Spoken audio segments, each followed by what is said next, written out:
Welcome to the Apotheosis of You, the show that empowers entrepreneurs by bridging the gap between knowledge and action. We're your hosts, Sal and Saida, and on today's video, we'll review step 16 of the Lopez's 67 steps.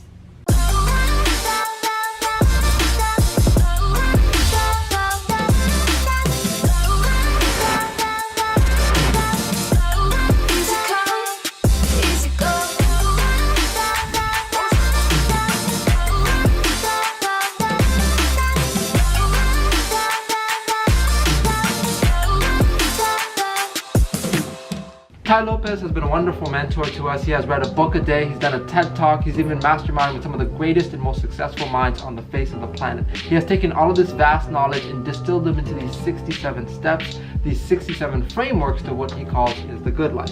We're going through each step one by one, giving you guys the highlight. We're currently on step 16, which is called Rousseau the Renaissance Man and iron sharpening iron. Lopez opens up the topic by talking about history and people not liking history or not being interested in it anymore. But in the book that Richard Dawkins wrote, it says that human beings are simulating machines. Our brains are simulating machines. So we tend to repeat what has happened before.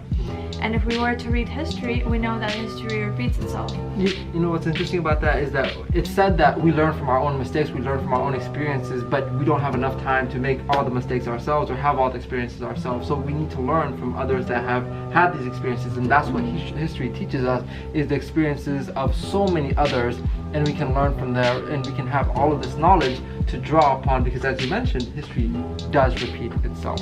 Also, there was this part in history where a lot of people tried to be like Renaissance people are the ones that are aware of different things, such as art awareness, such as music awareness, philosophy, history, many different subjects, economics, they're knowledgeable in.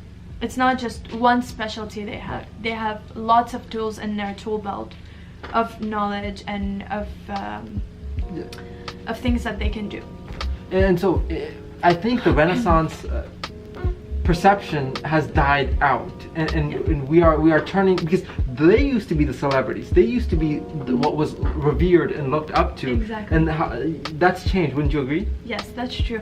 Right now, people tend to follow a different type of celebrities, like Kim Kardashian or Paris Hilton or Jay-Z, the ones that don't provide much knowledge to you, or the ones that are not very on Renaissance side. They're actually the opposite of that, you know. And our human beings are just tending to follow other people's eyes, because other people are watching Kim Kardashian, or that's true. Other people are watching the other pointless celebrities. You know, it's, by the way, I want to comment on that. Yes, Kim Kardashian and Paris Hilton, but Jay-Z, he's more on, he is more of a thinking person than the other two, but still nowhere near the Renaissance man of the past. There was an experiment done where scientists actually asked some people to go out into the streets and just stare at nothing in the sky. And so they would just stare up, and other strangers came and saw that these people were staring up, and so they began to stare up, and people were taking pictures of nothing in the sky. Oh wow. So that goes to show that when we idolize these celebrities, we're idolizing them because other people are idolizing them. Yeah, exactly. And it's nothing of value, whereas in the Renaissance time, they actually had a value. They were the scholars and they were the sources of wisdom. Yeah. Currently, or other than some of the examples of the Renaissance were people like Rousseau. Yeah. Rousseau was an eclectic of different skills and titles. Some of them are composer, philosopher, economist. What else he was a philosopher as well, and so many, an artist, and so all these different elements he's combined. He spoke several languages as well. And most of the people right now, when you talk to them, especially people that are born and raised in America, they don't really know another language. Yeah. That's and they don't even try to know another language, because the perception of other people should know English, and you know, in my country, it's actually very welcomed to know. It's very important actually. It's mandatory to know another language besides your mother language. And to think about how much it expands At your least brain. like 2 languages. Wow. But people speak more than 2. That's How many languages do you speak? 2? I speak 2 and I understand a good portion of another. Oh, okay. Which one? Urdu. Oh, really? So, in another great philosopher / Renaissance person is Da Vinci. Da Vinci has been an icon in terms of what can be done in one lifetime, as he's done so many different things, and that's why we still talk about this incredible human being today. A modern version of a Renaissance man is someone like Tim Ferriss, who has written the 4-Hour Work Week, has done a series of 4-Hour Body, 4-Hour Cook, and has built out this reputation of one person can specialize in multiple things. Yeah. Another person that I would like to mention, he's a Renaissance man of our time. It's Steve Jobs. In his movie, it shows that he has taken a calligraphy class, and later he says that if he didn't take that calligraphy class, he wouldn't have those beautiful fonts for iPhone. Exactly. So how cool is that? He has had this knowledge that may not have seemed like it was leading him to the path of becoming who he was, but having this raw knowledge of various categories in life, he was able to draw upon them. So don't be so black and white where if you're going to start a restaurant, think that all you need to study is a restaurant. Like you may think, why do I need to study art or history or philosophy if I'm going to open a restaurant? Why do I need to travel to see other parts of the world if I'm going to just start a restaurant? Think about all the vast creativity that comes into your mind should you have those experiences, and from that you can design a very, very appealing and unique restaurant more than other people that have never traveled, that have not expanded their mind to these other creative ideas. Exactly. Another person that I want to draw out has been like a Renaissance man in our modern time is George Lucas, who has done the Star Wars series. And in college he was studying electricity, but he read vastly on various topics like history, art, music, and he was able to compile all those vast knowledge into creating the masterpiece of what is Star Wars. And don't pigeonhole yourself into one category if you're just focused. And I used to wonder why it is that people that are studying medicine needs to take literature. But when I took literature, I enjoyed it so much. I loved it. I loved analyzing text, and it expanded my mind. I gained appreciation for words and communication unlike any other. So until we try something, we won't know exactly how we feel about it, but also that appreciation for things that you have tried, you can apply to new areas of your life.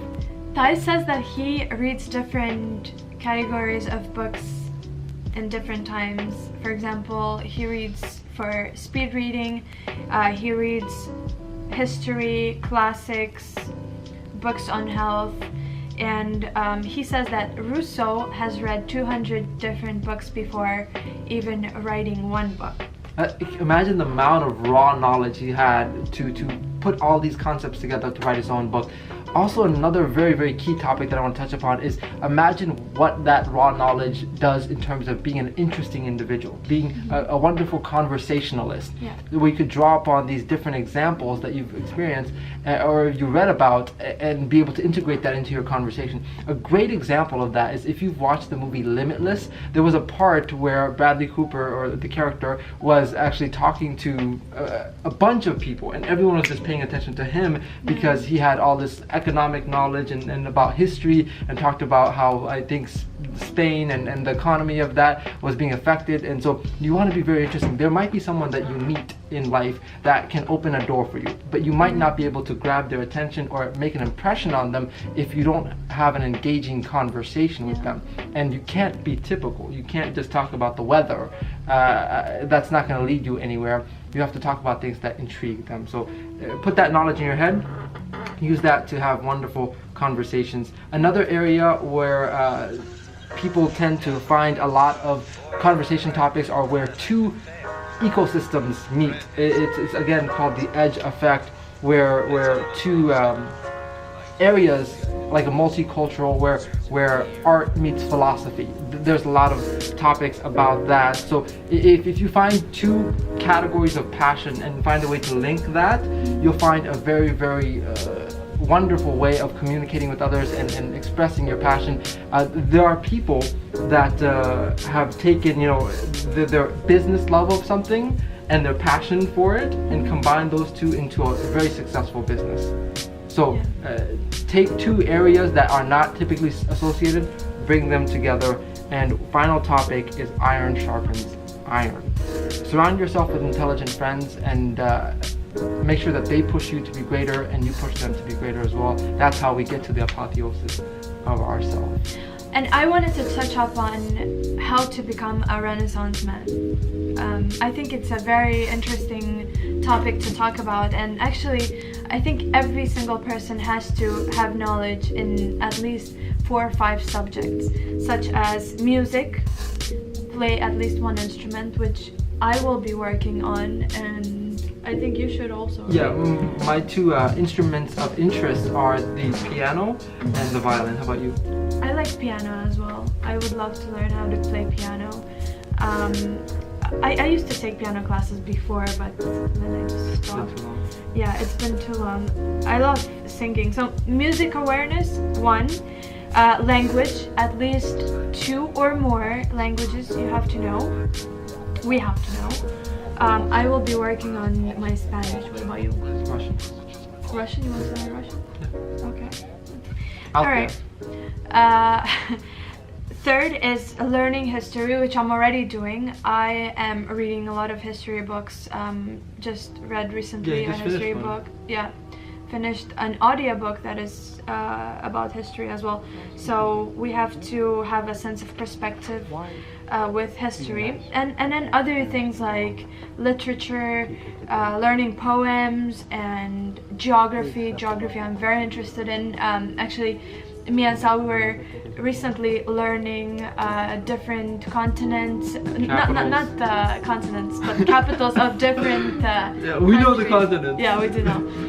Capitals of different countries of the world, yeah. Which I don't think we're gonna have he a has contest. started. Yeah, we're gonna have a contest. Which I did. I know every capital of the world. If you guys can quiz me on that. That is quite the claim. So we'll definitely be assessing that through pop quizzes. But so another thing I would like to learn is science, and world religion I've taken in school, but I could use refreshing of my memory. So me too. I've taken those are the things that we would like to learn. Comment below what you would like to learn, what subjects you're interested in. Yeah, very curious about and make them as expansive as possible. Don't just pigeonhole yourself in just the category that you're in. Let your imagination flow and see where your curiosity takes you. Because the opposite of Renaissance man is the man that is wondering what happened. Wow. So do not just be left wondering what happens. Make things happen. Yeah, go out there and make things happen. We want to thank you for joining us on this particular episode. If you want to see the full episode of episode 16 from Ty Lopez himself, make sure to get the 67 steps. It is probably one of the best investments you can make in yourself. That is so true. Yeah, 67 hours of content for about $67. So very, very wise way to actually utilize that money. And then make sure to like us on Facebook at facebook.com/apotheosis of you, where we do live streams and a lot more engaging activities with our audience. So check us out over there. And if you have not, make sure to subscribe to the channel for future videos. Thank you for staying tuned, and we'll see you later. Goodbye.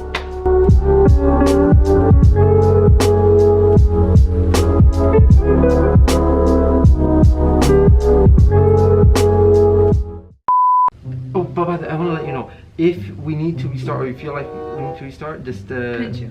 No. Or kick you. I was gonna say gently. Alright. Richard Dawkins says on his book, in his book. You didn't kick me. I think the bad hair day is affecting me. Ty Lopez opens up this topic by. Do that part one more time. Ty Lopez opens up. Without the laughter. Because they're not gonna catch it. Yeah. This is a lot of editing for. So basically, cut that too.